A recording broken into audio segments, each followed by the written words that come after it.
Dalam nama Dalam nama Bapa dan Bapa, Putra, Putra, dan dan Roh Roh Kudus. Kudus. Amin. Amin. Tuhan Allah yang Maha Kasih, kami bersyukur atas kesempatan yang kami alami ini, mampukan kami menyampaikan segala yang baik untuk saudara-saudari kami pendengar, dan semoga kehadiran kami menjadi berkat bagi sesama kami. Nama-Mu kami muliakan Tuhan, kini dan sepanjang segala masa. Amin. Amin.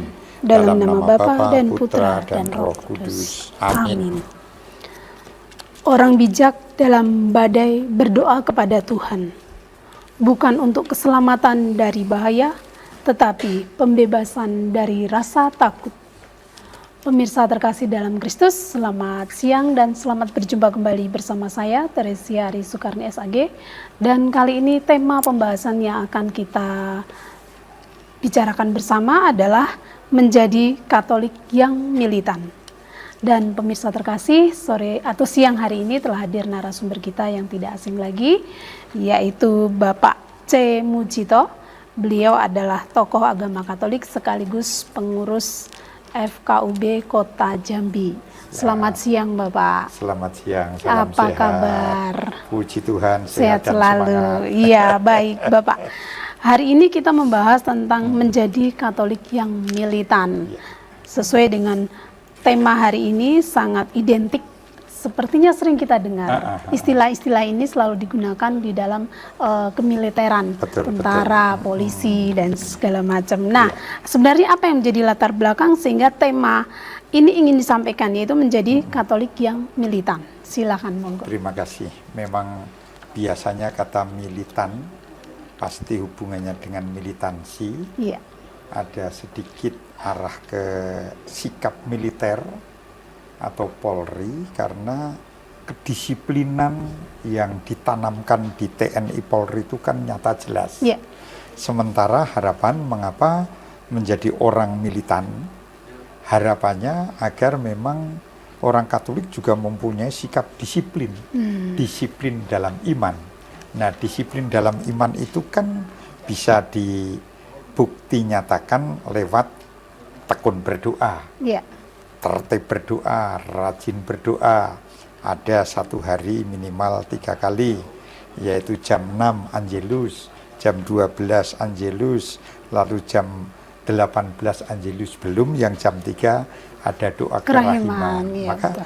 ketika kata militan itu diterapkan oleh siapapun, artinya itu tangguh, artinya itu disiplin, tidak gampang menyerah, tidak cengeng, tetapi semangat baca. Itu yang menjadi Itu latar yang belakang. menjadi latar belakangnya. Iya, baik. Kemudian maksud dari menjadi Katolik yang militan itu bagaimana? Katolik militan, Katolik artinya umum, siapapun boleh. Militan, yo mari yang mau menjadi orang Katolik, hendaknya menjadi orang Katolik yang tidak cengeng. Iya. Kebentur sedikit saja sudah pasrah.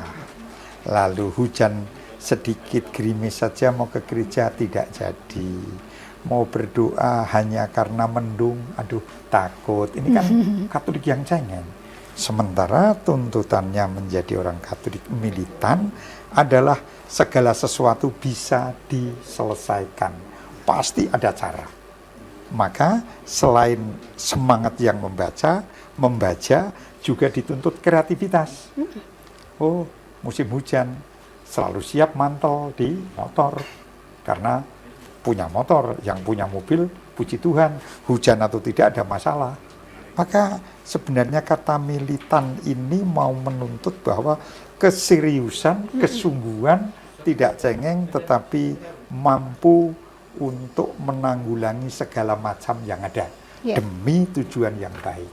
Nah, jadi orang Katolik yang militan ya orang Katolik yang sungguh-sungguh beriman 100%, tetapi tidak cengeng. Nah, iya, kira-kira luar biasa.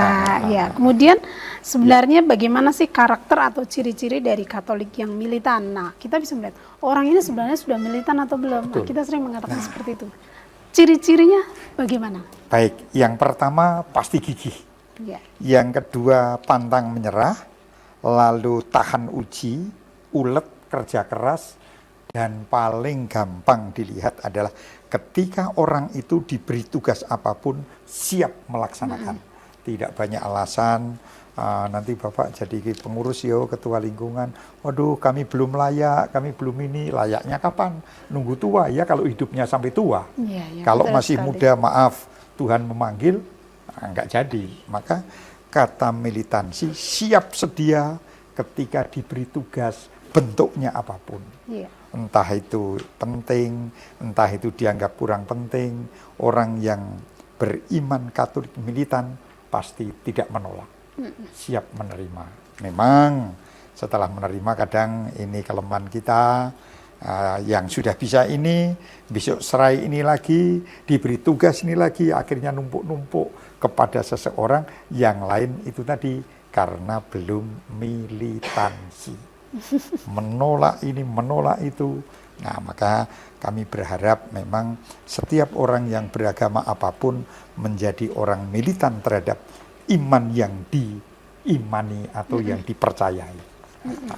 Dan apakah orang dapat dikatakan militan ini juga harus melihat usianya dewasa dulu? Atau bisa juga orang muda pun bisa dikatakan sebagai orang yang punya iman Katolik militan? Tidak memandang umur sebenarnya. Bahkan ada orang tua yang gaya kanak-kanak, banyak yang sudah berumur tetapi malah kayak anak-anak. Disuruh ini, jangan saya, orang lain saja. Tetapi ada anak muda yang diserai tanggung jawab ini, siap saya mau melaksanakan. Jadi tidak tergantung usia atau umur, tetapi tergantung hati nurani. Sebenarnya setiap orang yang sudah menjadi Katolik itu kan punya 3 jabatan. Sebagai raja, sebagai nabi, dan satu lagi imam. Nah, ketika menyadari akan tugas ini, mestinya orang Katolik pasti menjadi orang yang militan.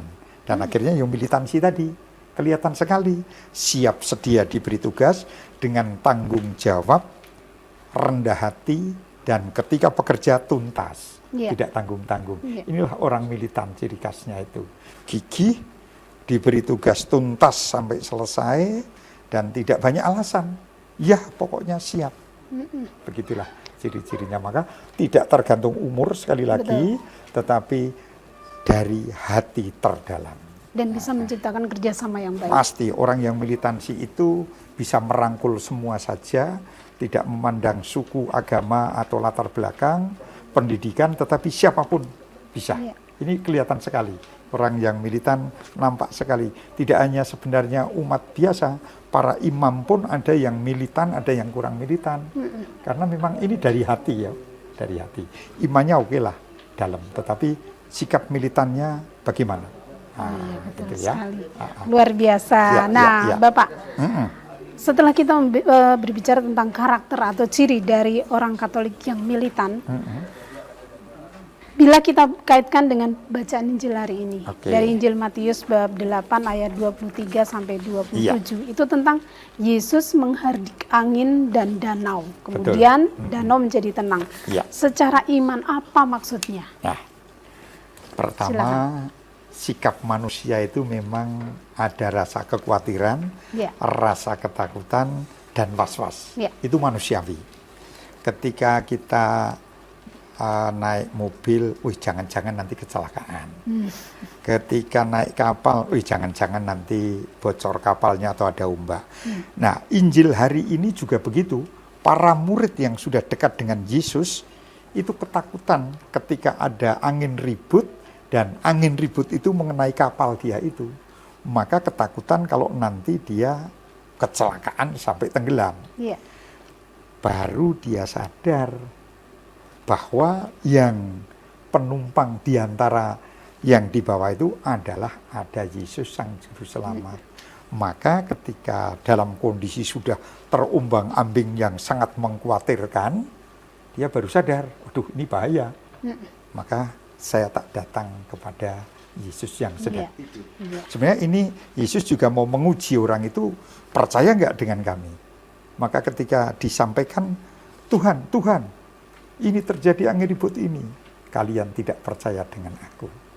Lalu Yesus bangun, mengacungkan tangan, tiba-tiba angin ribut berhenti, danau pun tenang, nyaman. Iya. Nah, ini mau menandakan bahwa murid pun masih harus mengandalkan Tuhan. Iya, baik, sungguh menarik. Kita akan lanjutkan Bapak narasumber dan juga para pemirsa terkasih dalam Kristus. Mari kita saksikan pariwara berikut ini.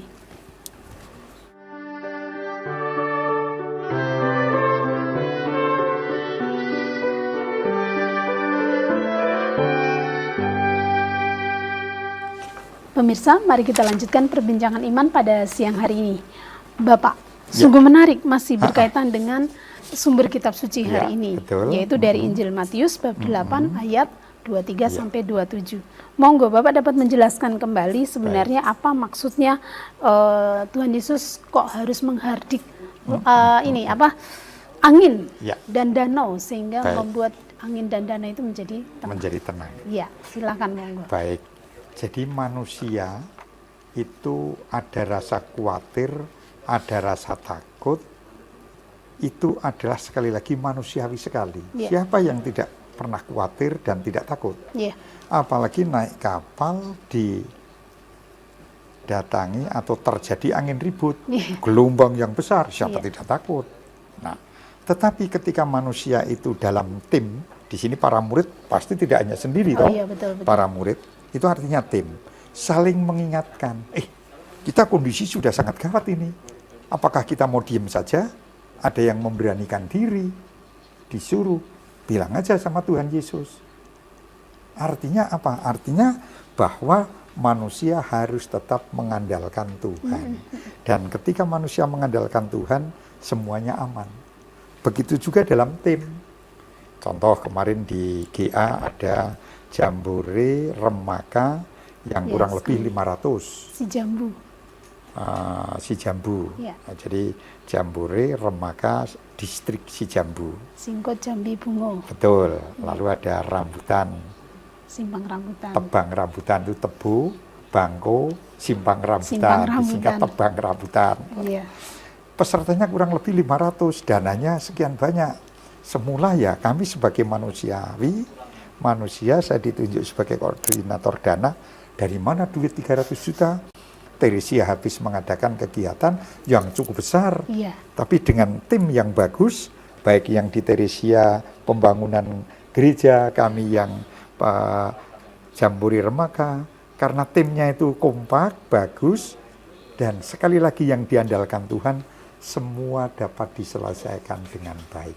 Dana tercukupi, pelaksanaannya berjalan lancar, pemerintah datang, baik dari provinsi maupun dari kota. Ini menunjukkan sinergitas yang baik, kerja tim yang baik, tetapi sekali lagi bukan sekedar tim itu yang bekerja, tapi semua tim mengandalkan Tuhan. Mohon petunjuk, mohon arahan lewat doa supaya Tuhan tetap menyertainya. Begitu juga WKRI yang baru saja merayakan 1 abad. 100 tahun berdirinya WKRI dengan tema adalah lahir kembali dan menjadi berarti. Ini mau mengatakan bahwa WKRI yang sudah berumur 1 abad, berarti sebelum Indonesia merdeka, ini harus mengepakkan sayapnya untuk berperan di dalam pemerintahan, di dalam masyarakat, bukan di lingkungan gereja saja. Maka sekali lagi ketika tim ini bisa bersama-sama menerima masukan dengan rendah hati, dengan terbuka, dan yang diandalkan Tuhan, akhirnya semuanya dapat dilalui dengan baik. Artinya artinya bahwa bacaan hari ini itu sangat berkaitan dengan Katolik yang militan.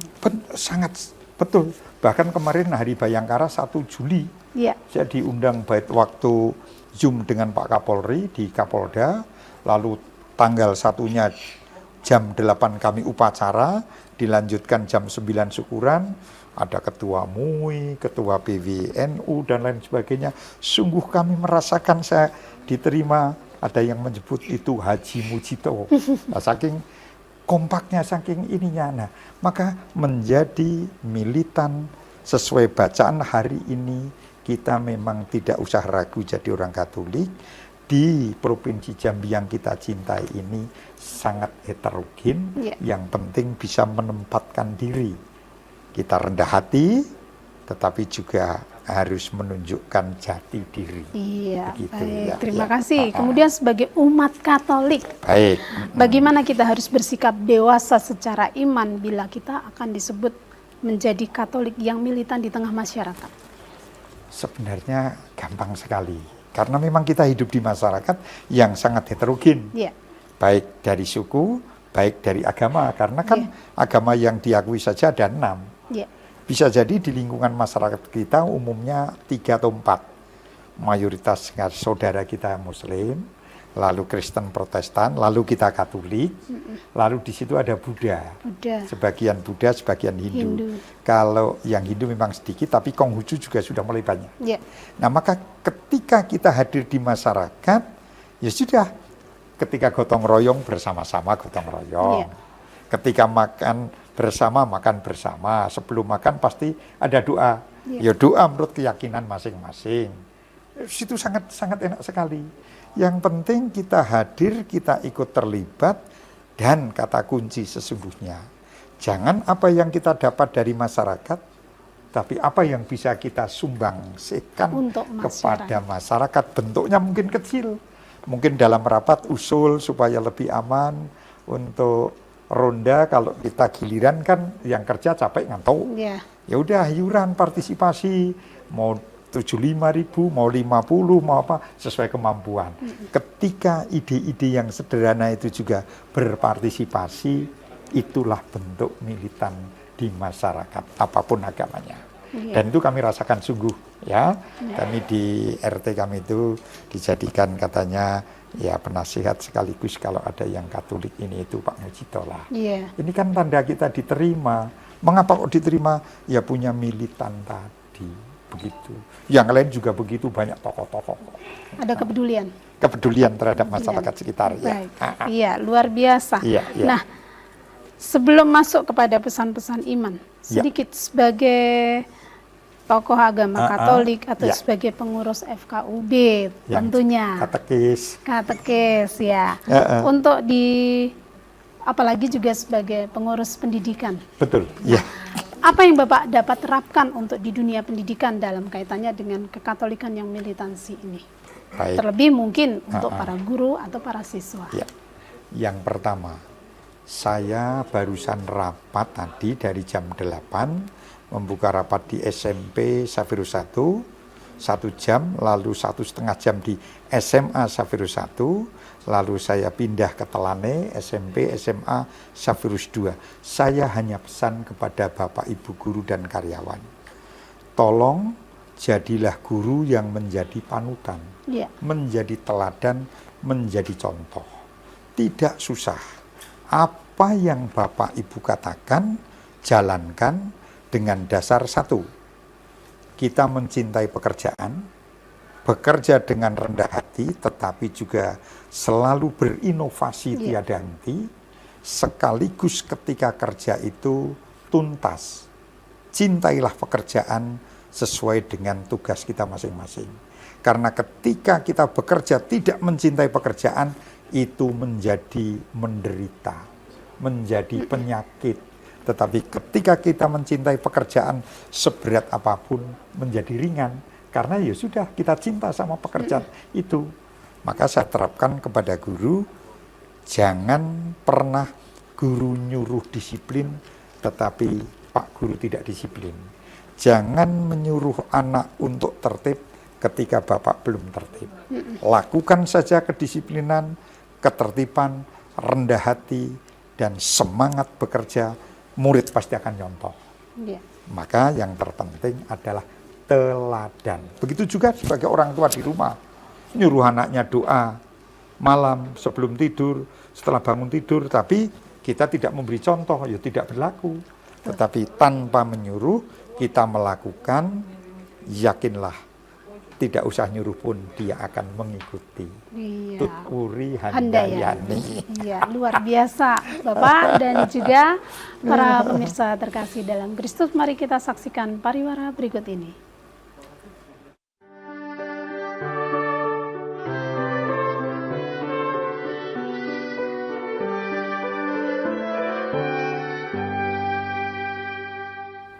Pemirsa, mari kita lanjutkan perbincangan iman pada sore hari ini. Baik, Bapak, Siap. melanjutkan Ya. bahwa Bapak sebagai tenaga pendidik di dalamnya itu juga mendampingi para guru, mungkin juga orang tua, ada kerjasama, Betul. bahkan para siswa. Iya, Nah, kembali kepada tema kita menjadi Katolik yang militan. Terlebih sekolah Xaverius itu berciri khas kekatolikannya. Betul.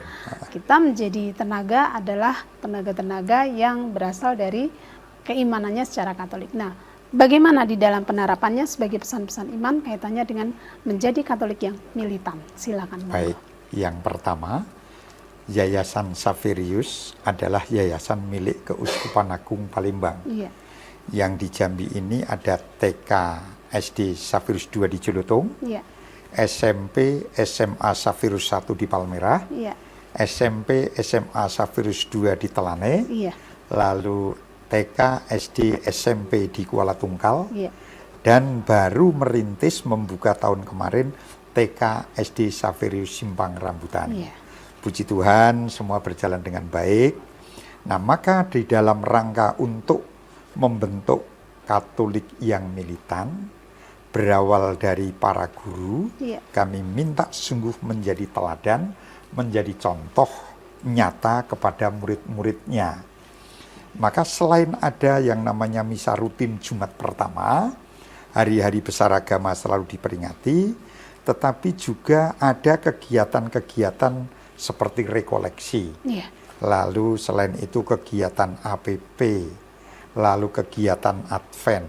Kesemuanya itu dilakukan di sekolah yang hanya berapa jam, untuk supaya nanti di rumah anak itu juga menjadi pembiasaan-pembiasaan yang baik Iya. menurut ajaran Gereja Katolik. Maka selain ada 10 perintah Allah, 5 perintah gereja yang diterangkan, yang dijelaskan di sekolah, di rumah pun hendaknya itu dilakukan. Iya. Maka yang di rumah tidak hanya cukup misa seminggu sekali, ada misa harian, lalu di rumah ada renungan-renungan, ada bacaan-bacaan, kesemuanya itu tujuannya agar sungguh menjadi orang beriman Katolik yang militan. Nah, Pak Guru, Bu Guru, karyawan-karyawati, sekali lagi kami harapkan untuk menjadi contoh yang nyata dalam kehidupan keseharian. Iya. Sehingga anak-anak nanti juga akan terbentuk menjadi anak yang Katolik bermilitan. Maka saya pesan kepada seluruh umat, karena kenyataannya orang Katolik juga tidak banyak, tidak semua, bukan tidak banyak, menyekolahkan anaknya di sekolah Katolik. Iya. Alasannya yang sekolah gratis dan lain sebagainya. Kami berpesan, sesuai janji perkawinan, didiklah anak secara Katolik yang benar. Tidak hanya seminggu sekali ke gereja, tidak hanya persiapan ketika mau dibaptis, atau mau terima komuni, atau mau menerima sakramen perkawinan, tapi rutinitas ajarilah, jelaskan, terangkan tokoh-tokoh dalam kitab suci, baik perjanjian lama maupun perjanjian baru. Maka orang tua juga mesti mau membaca kitab suci. Jangan kitab suci ditaruh sampai berdebu, setahun sekali baru dibuka. Ini tidak benar. Iya. Jadilah orang Katolik yang militan dengan cara-cara hidup yang benar. Luar biasa dan sungguh sangat menarik, pemirsa terkasih dalam Kristus. Menjadi Katolik yang militan itu memiliki keberanian untuk menjadi saksi Kristus, salah satu di dalamnya. Dan menjadi Katolik yang militan itu juga siap dipanggil menjadi orang Katolik, yaitu dengan siap diutus, setia dengan baptisan, penuh kasih, berani menjadi garam dan terang dunia. Akhir kata, saya Teresia Ari Sukarni beserta seluruh kerabat kerja mengucapkan terima kasih, selamat siang, dan Tuhan memberkati kita semua. Amin. Terima kasih. Selamat sore.